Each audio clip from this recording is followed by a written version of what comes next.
Right, I looked, I said, oh, look at this beautiful sunny day. We blew it, and then I went outside and we were freezing. You would have been very unhappy. The sun was very deceptive, I will tell you. It is cold out. And I'm sort of saying, that was so beautiful today. Maybe they should do it there every 4 years. Does that make sense? I don't know. Because, the outdoor thing is really good, but it gets a little cold around this time of the year, as some people have noticed. And a lot of times they suffer through it. There was no suffering in that room. It was 72 degrees. It was perfect with the best acoustics I think I've ever heard in a room. This is not so bad either. But I just want to say, you're a younger, far more beautiful audience that I just spoke to. And I want to keep it off the record. I want to keep that off the record. Because I don't want to have all those big shots up there. I don't want to think you're more powerful than them, you look better than them, and I love you. Now, we just had a great time. We just had a great day. This was amazing. When you think we took a journey, I mentioned in the speech, a lot of people said that was not a journey that was possible, and it was indeed possible. I didn't really know too much about what they were saying when they said that, but a lot of people felt it, and we hooked up with J.D. very early. I watched J.D. over a period of time. I endorsed him in Ohio. He was a great senator, and very, very smart. The only one smarter than him was his wife. That was, I would have chosen her, but somehow the line of succession didn't work that way, right? But now she's great, and he's great. This is a great, beautiful couple, and unbelievable career. I just said to him, you are very upwardly mobile, because he hasn't been doing it that long, but he picked it up so quickly. Remember, the first week was a little bit like the fake news was hitting him really hard.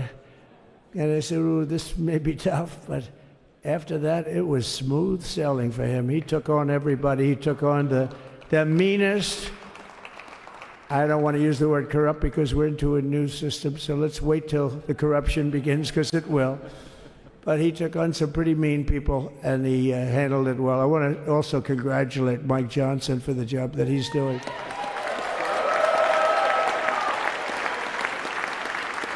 Steve, we gave him a majority of almost nothing, and then I said to make it tougher on him, let me take 2 or 3 of the people, right?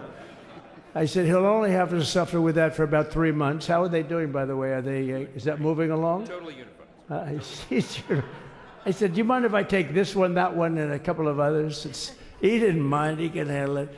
No, he's a man that's liked by everybody. I've never met a man like this. You've got how many is it, 219 or 220 or something? 220. And of the 220, 219 really like him. I noticed he got 1 negative vote once about 2 weeks ago. But I think even 220 like him, if you want to know the truth. And that's very unusual. I know a lot of nice guys in Congress, and they have 35 people that hate him. So if you have 35 people that hate you and you only have 1 or 2 or 3 votes, you'll have 5, I think. But that's going to be like, the good news is when we get to that 5 number, it's going to feel like a massive majority. You could be really nasty to a couple of them at least, So it's going to feel like hitting your head on the wall and stopping. It feels so good to stop. But he's done a fantastic job. And Steve Scalise he's our hero because, I was with him. You talk about being shot. I was with him. He got some bad ones, and his incredible wife, and she really loves him. You never know about that. I've been with other people. They were doing poorly, and the wife is like looking at her watch. She can't get out of the hospital fast enough. How's he doing? Oh, I don't know. He's all right. That woman was a mess. She was crying and crying. No, they're going to take him. They're going to take him. I told Steve when he finally woke up, it was a while too. The doctor told me it was the most blood they've ever transfused in any patient. They've never done anything like it. And here he is, the picture of strength, right? And he's been a great friend of mine, right? With a family, because of a family. And what a job you did. It worked out pretty much better than we even thought, right? And I did have a couple of things, to say that were extremely controversial. And between J.D. and Melania and anybody else that heard, please, sir, It's such a beautiful, unifying speech. Please, sir, don't say these things. I said, I'm telling you, it's going to play great. They say, you're right. For this group of people, it's going to play great. You're the only ones I hurt by not, oh, but we had some beauties, didn't we, Melania? She said, sir, calls me sir when she's angry. No. No, I'm only kidding. I better say I'm only kidding, or the press is going to pick that one up loud and clear. No, but she said, no, I think it would be terrible. It's such a nice speech. I think it's, you know, it all depends on your delivery. How was the delivery? Was it good? But she said it's such a beautiful speech. You can't put things in there that you were going to put in. And I was going to talk about the J6 hostages, but you'll be happy because, you know, it's action, not words that count. And you're going to see a lot of action on the J6 hostages. See a lot of action.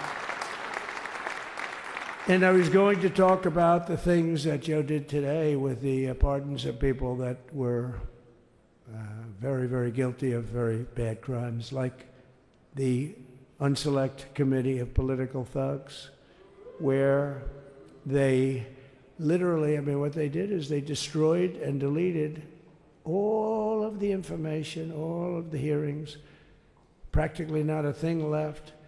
They deleted all the information on Nancy Pelosi having turned down the offer of 10,000 soldiers. You wouldn't have needed 10,000. You could have had 500, and it would have stopped. Because we may have had 1 million people that day, the people that were there. You don't see any photographs, but we have a lot of great photos. But you don't see those photographs. They don't put them in. They show the people at the Capitol. But I was talking about that. I was going to talk about that. They said, please don't bring that up right now. You can bring it up tomorrow. I said, how about now in front of the I'll bring it up right now. You know, this little time delay is good because we're getting great reviews on the speech. Now watch. They'll take the speech and say, I didn't like it because he left there and he talked to people. But we're giving you a little more information than we gave upstairs. But no, they pardoned a lot of people. They pardoned, before we even get to today, they pardoned, 33 murderers, absolute murderers, the worst murderers. You know, when you get the death sentence in the United States, you have to be bad because they don't give it much. And he pardoned almost everybody having a death sentence. And if you went through the crimes that were committed, you wouldn't even believe them, the level of violence, the people that were killed, the innocence of people that were killed and children killed by these people. And he pardoned them for whatever reason. He spared them, but they didn't spare the people that they killed. And, you know, who knows what happens in the future. It's one of the worst because a lot of times they let them out early after that. You know, they say you're going to be in for life, but then all of a sudden they get let out for good behavior, and then they go on a rampage. You know, it's one of those little things, right? But I was going to talk about that. But I was really going to talk about the level of, you know, what's going on. Why are we doing this? Why are we trying to help a guy like Milley? Why are we doing Milley? He was pardoned. What he said, terrible what he said. Why are we helping some of the people? Why are we helping Liz Cheney? I mean, Liz Cheney is a disaster. She's a crying lunatic and crying Adam Kinzinger. He's a super crying. I never saw the guy not crying. He's always crying. I looked at him. I remember years ago he was actually on my side. And then one day, you know, when you don't want to kill people in wars, they turn against you. Liz Cheney hated the concept of not going to war with everybody. Let's kill everybody. Let's spend a lot of money on military equipment, you know, where her father works, right? And, but what she did was incredible. Think of it. They destroyed and deleted all of that information that went on for almost 2 years against Trump. And the reason they did, because it was all false. Like the person that said, I tried to strangle a Secret Service agent. That's one of the toughest human beings I think I've ever seen. I actually had a friend saying, please don't change that, sir. You are the coolest sucker in history. Remember, she said, I put my hands around his neck because he wouldn't go to the Capitol. Made up fiction. And I was rebuffed. And the guy on the right is a massive weightlifter, probably stronger than me. Do you think he's stronger than me, honey? You know who I'm talking about. Possibly stronger than me. Slightly younger than me, like, I won't say how many years because I don't want to talk about that, but a lot of years. But I had a friend that said, why are you disputing that story? That's the coolest story I've ever heard. That I would attack a karate champion, get slightly rebuffed, and then throw my arms around a guy with a neck about this big. Even though there are bars, you know, there are bars, you can't really do that anyway. So I wanted to talk about that. But all of that stuff got deleted. And the reason it got deleted is they were all caught in lies. You know, Secret Service testified, and they said it didn't happen. Actually, the two guys were very embarrassed. They're suffering because their friends are saying, did Trump really do that to you? But they gained a whole new respect for me. But it was just make-believe stuff, and there were a lot of make-believe stories made up. So rather than suffer the wrath, like the story with Nancy Pelosi, I offered her 10,000 soldiers. She knows it. She admitted it on tape that her daughter made. She's a videographer or whatever you call her, which I'm glad she is. Oh, she can't be in good stead with Nancy. But Nancy said it was my responsibility as she's leaving the Capitol. She said it was, and it was. She's in charge of security at the Capitol. But I offered them up to 10,000 soldiers, even more. One time I said more, as many as you need. But you needed 400 or 500. If 4 or 5, you 10,000, that would be more than the number of people there by lot. But we offered her 10,000. Think of it, 10,000 soldiers. In other words, J6 wouldn't be J6. There would have been no J6. But she rebuffed them. She didn't like it. No, she didn't like it. Maybe she wanted that to happen. But she's guilty as hell. And now we would have to go through the process because they destroyed all evidence. They deleted everything. There's virtually nothing left. The other fake story and so many other fake stories. And many people came out on our side. And those people now, we've got to find them. There's nothing left. So that's a criminal offense. If that were a civil case, it would be a criminal offense. If that happened civilly where you did that, it would be a criminal offense. So I decided I'm not going to make this speech complicated. I'm going to make it beautiful. I'm going to make it a unifying speech. And then when they said we have a group of people that are serious Trump fans, I said, this is the time to tell those stories.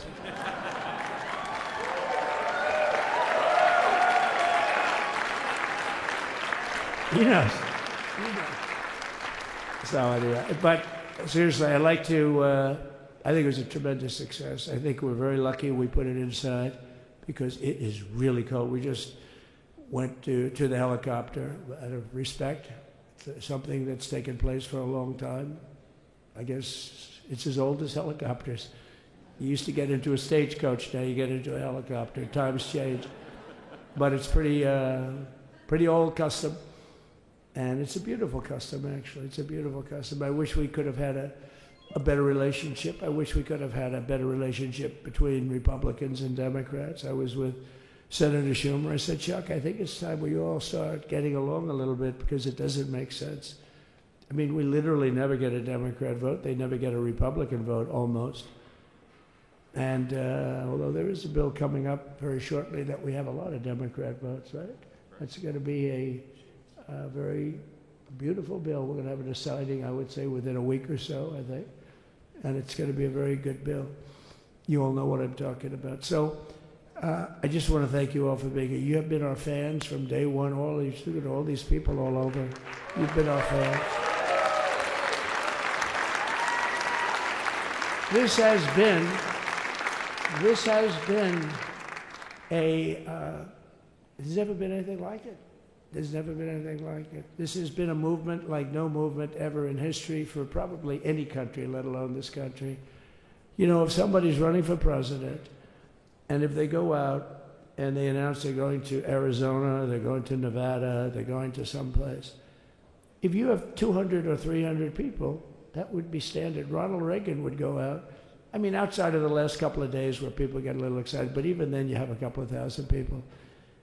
But if you're going to go someplace, any place, any one of the swing states, any one of the Other states, I mean, how about the non-swing states? We won Alabama by 48 points. We won Tennessee by massive numbers. Wyoming, we won by numbers that are, nobody's ever seen numbers like that. And, you know, places like California, we did great, but when they send out like 38 million ballots, and nobody knows where the hell they're sending them, and then they come pouring back, the whole thing. You know, they passed a law in California that if you work in an election bureau, and if you so much as ask for a voter ID, if you say, sir, ma'am, could I please look at your voter ID? They have the right to put you in jail. You're a criminal. Can you believe that? There's only one reason that happens. They want to cheat. So they had it where voter ID wasn't accepted. But now if you even ask for it, this is seriously a bill that was just signed, passed in their legislature, and it was signed. And I think when we get things cleaned up and we get back to a little bit of normalcy, I'm going to ask the Speaker to really get involved, because I think we would have won the state of California, because, you know, if you look at my numbers with Hispanic, we're at 56%. And we were winning. We won the Texas border that had never been won. As the governor said, he's doing a good job, the governor, by the way, of Texas. But as the governor said, it hasn't. Oh, did I get lucky? Did I get lucky? Supposing I said, you know, he's not here, but the governor of Texas has done a terrible job. Wow, look at you. You mean we couldn't get you up in the front row? I tell you. Supposing I said, JD, the governor of Texas, he's not doing his job. You heard what I said. See, I didn't know you were there. I said he's doing a great job. He's doing a phenomenal job. But now you're going to have a partner that's going to work with you, because you didn't have, not only didn't he have a partner, he had people selling the wall, right? We have a fence structure that we worked on, the governor worked on with me. And I didn't love it, to be honest with you. I wanted a nice precast concrete, you know, 40, 50 feet high, like a beautiful, could have been a T-shape, Y-shape. I love construction. I wanted that sucker to go up maybe 50, 60 feet. It would have looked beautiful, a nice Y shape. And they said, the problem is, sir, they climbed that like a rabbit. I said, what do you mean? No way. And they brought some of these guys out. They climbed it like... And the other thing is you hit it with acid and the thing will disintegrate. You know, they have things for concrete. So they needed very hardened steel, very special steel. And then they needed 7,000-pound concrete inside that steel, inside that steel. And then they have a rebar that's the toughest steel made. Very hard to cut. So this is why very little is cut. I mean, it's right. And then they put a anti-climb panel on top. I hated it. I said, it's so unattractive. And I said, why would that work? I don't believe it works. And I went to watch the Border Patrol, gave a display. We had actually two sets of climbers. The guys that climb up walls with drugs on their back, I mean, they got like 60, 70 pounds of drug, and they go as fast as you can walk. They go bip, bip, bip. Or we have Mount Everest type climbers. And honestly, the drug guys were much better. I couldn't believe it. The drug guys blew them away, right? But it's true, the anti-climb panel, they couldn't get around it. They just couldn't. You didn't have it. So sometimes you sacrifice beauty for efficiency. And we did. So we built this wall, and we built over 500 miles of wall. That's why we had such good numbers. The famous chart that came down, very thankfully, the chart that came down on my right, Governor, had I not looked over there, I'm not speaking right now. You might be speaking here. You want to know the truth? You, JD, you've got a lot of great people in this party, but I got very lucky, but we had the best numbers we've ever had. But I bought, you know what happens is when you fill it up, it's like water. You fill it up. Now we have 571 miles of wall. And they would always say, you know, when we renovated a wall, so there'd be like a piece of plywood sitting there for 60 years, or a 2x4 sitting for 60 years on the ground and rotting. Because, you know, and they'll say, you didn't build a new wall. Here we're building 50 feet up in the air, and 30 feet sections, 50-foot sections, all steel, all concrete, all everything. And all, by the way, they don't even want me to say this, but what the hell, it doesn't take that long time. They're all wired for all of the equipment. We put wires in everything so they can easily wire for all the different types of equipment. And if there's a doubt, we have to wire. whenever we just look, you just find the wires all over the place up top, so we could just hook it up. We don't have to have wires on the outside, which wouldn't do too well, right?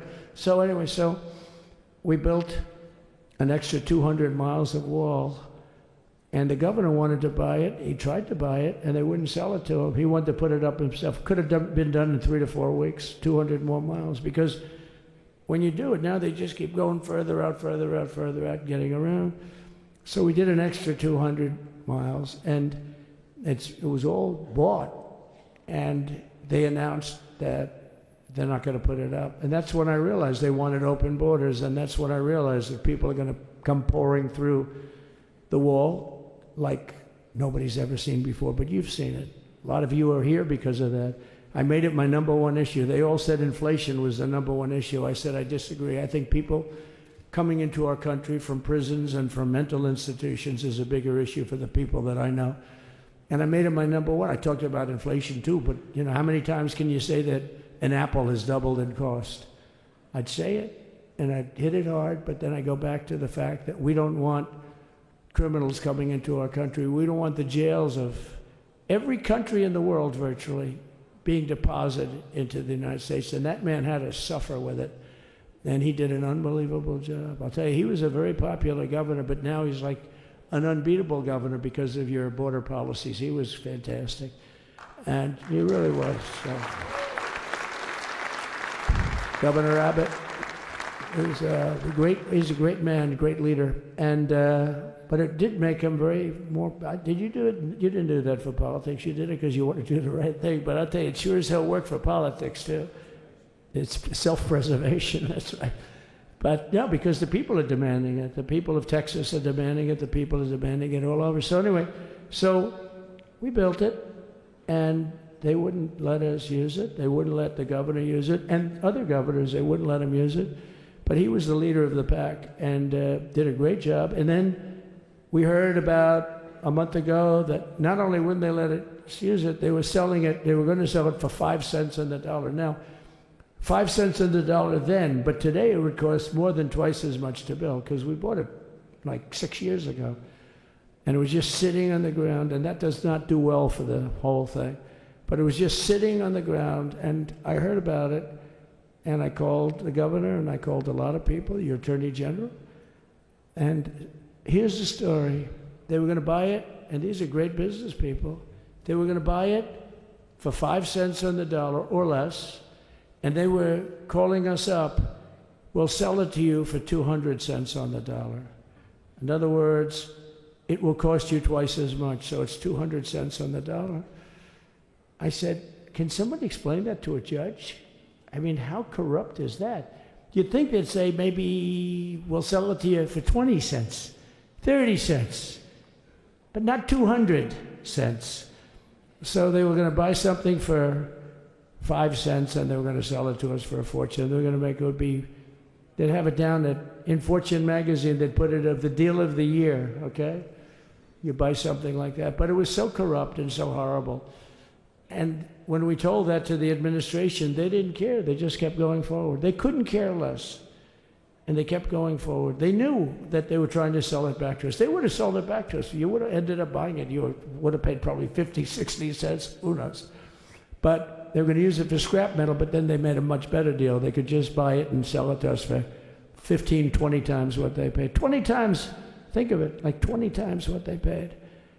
And we wouldn't let it happen. And the governor with his attorney general, Ken Paxton, they made a fantastic, they're a good lawyer. He's pushed around pretty good by people, right? I said, you got a great attorney general. They should leave him alone. He was with me. But Ken and the governor went to court, and a judge actually became incensed and actually called for an investigation. How could a thing like this happen? So he stopped it. So we're waiting to put that wall up. And now that you have a new president, that wall will go up so fast.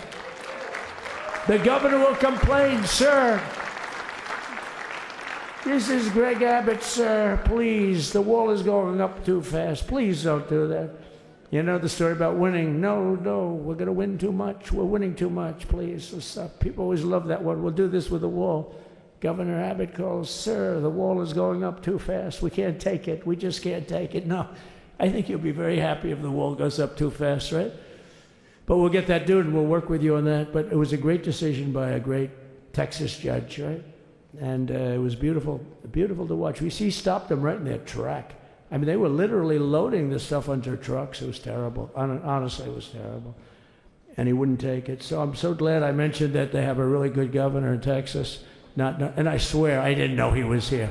I swear to you, it sounds like a setup. I didn't know you would end. Did I get lucky? I said the right thing. Because there have been moments when I wasn't so happy with him, you know? But not too many, I can tell you that. So anyway, it's good to see you too, Governor. Great. But I just want to thank everybody. You've been incredible. I recognize so many of you. It's so crazy. But this has been a long journey. This was a journey that started in 2015, probably started 20 years before that. People used to say, "You're going to run for president? You're going to run?" And I always said, no, I don't want. And then one day I said, "Let's give it a shot." And what I talked about then was the border, too. I think it probably was the #1 issue for me. Back in 2015, 2016, I talked about the border. And now I talked about the border, but this border is much worse. We fixed the border. It was totally fixed. There was nothing to talk about. 2020, by the way, that election was totally rigged, but that's okay. It was a rigged election. You know the only thing good about it? It showed how bad they are, showed how incompetent, and frankly, historically, this is a much bigger event. If that would have gone like it should have, the bad thing about it is some bad things happen, like a lot of people in our country that wouldn't be in our country right now. So you know that's the bad part. But I will say that it started in 2015, and right from the beginning, we went to the top. Day one, they announced Trump, and Trump went to #1 and stayed there for the whole primary. And then we took on Hillary. She didn't look too happy today. We took on Hillary, a very nice person, but we took on Hillary and we defeated Hillary, and then we did much better the second time in 2020. You know, we got millions more votes. We got millions, like 10, 12 million more votes than we did the first time. No president has ever gotten that many more votes. I got like 9 million more than anybody else had ever gotten. And they said we lost. And because of that, I said to Melania, "What do you think?" And she said, "You want to do this again?" And had we lost, and had I thought we lost, I wouldn't do it again, because that's like the ultimate poll, right? But I knew how well we did, and this time we made it too big to rig. It was so big. They tried like hell in the butt. They tried to do it, and around 9:02 they gave up. Last time they did bad things, but this time they just said, you know, I don't know if you saw, Mr. Speaker, in Washington, they had placards. They were all set to march. They thought it'd be closer. A gentleman asked me, a very respected gentleman asked me yesterday, "How come the polls were so wrong? They showed you winning, but not in a landslide." I said, "Because people that are true Trumpers are so angry at the whole polling system and at the writers, the fake news, that they don't want to talk to anybody. So when you call somebody from Trump, 'Who are you voting for?' they say, 'It's none of your business. I'm not telling you.'" And that was probably 40% of the people they called. So they would discard that one, and they didn't show that. And then when the election happened, you know, the vote came, and it was much different, much higher than, "We're going to win," but they really thought, they couldn't believe. The one man said, I mean, it was so much higher. We won all 7 swing states. We won the popular vote by millions of votes, which is hard for a Republican. I'll tell you who came through. The unions came through. The auto workers were great. The Teamsters were great. The firemen were great. I think almost every union was great. The only one that weren't great, although Sean was great, and the Teamsters, Sean O'Brien, the head of the Teamsters, was fantastic. But generally speaking, the head of the union was against Trump, but the union would be with us for like 80, 85%. Look what we did with the auto workers in Michigan. Look what we did with the Teamsters. The Teamsters were unbelievable. They were a solid Democrat vote, and they voted for Trump. So we had a great experience. This has been, now we have to go to work and get it done because we have to do something that's going to be great. We're going to turn our country around, and we're going to turn it around fast. And I think this was a better speech than the one I made upstairs, okay? I think this was better, JD.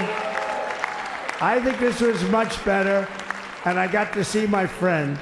So, Governor, take care of yourself. You call me, we'll start working. You know what that means with him? He's going to be calling me tomorrow morning at about 6.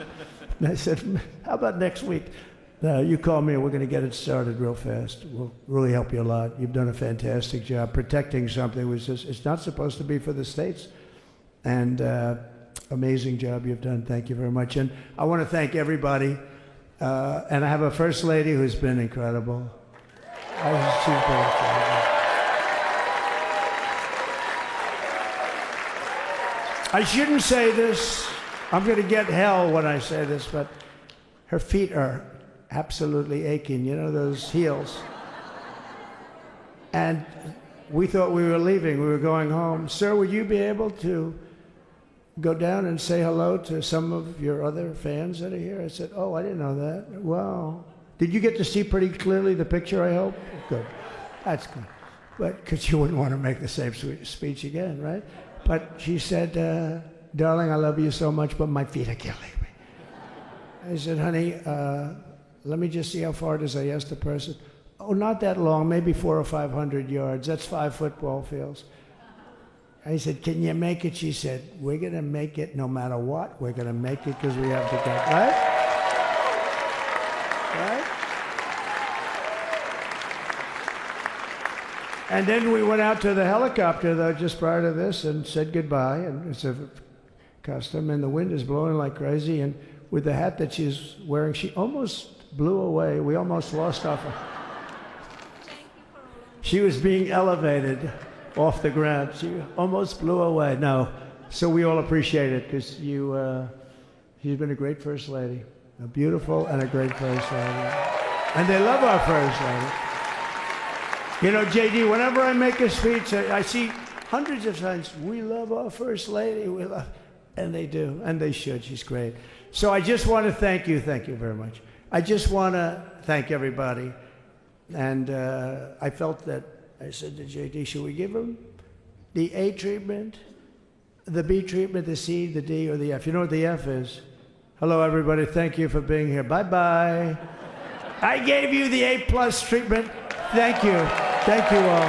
Thank you, Governor. Thank you all very much. Appreciate it.